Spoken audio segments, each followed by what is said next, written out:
Hi అండి, welcome back to our channel. ఇది boat neck blouse అండి, బ్యాక్ పాట్ నెక్. మనకి ఇది ఉక్కు అయినా పెట్టవచ్చు, డోరీ అయినా పెట్టుకోవచ్చు, పూర్తిగా మన ఇష్టం అండి. ఇది బ్యాక్ ఓపెన్. రెండు పార్ట్స్ నేను నెక్ అనేవి అపోజిట్లో ఒకదానికొకటి ఎదురెదురుగా పెట్టుకొని అయితే నెక్ దగ్గర స్టిచ్ అయితే వేసుకున్నాను పార్ట్ చుట్టూ.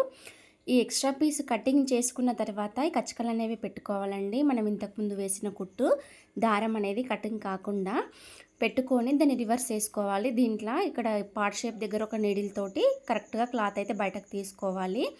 మళ్ళీ ఇంకొకటి టాప్ స్టిచ్ అనేది క్లాత్ ఎక్కడ ముడత పడకుండా పట్టుకొని స్టిచ్ అయితే వేసుకుంటున్నాను. తర్వాత లైనింగ్ అటాచ్ చేసుకొని ఎక్స్ట్రా ఫ్యాబ్రిక్ అనేది కటింగ్ చేసుకోవాలి. 2 పార్ట్స్ కూడా ఈ విధంగా రెడీ చేసుకున్న తర్వాత మనకు బ్యాక్ పార్ట్లో నార్మల్ బ్లౌజులకు డాట్స్ అయితే వస్తాయి కదా, అదే మాదిరి వీటికి కూడా డాట్స్ అనేది పెట్టుకొని ఒక సైడు ఉక్కు పట్టి ఒక సైడు కాజా పట్టి అనేది వేసుకున్న తర్వాత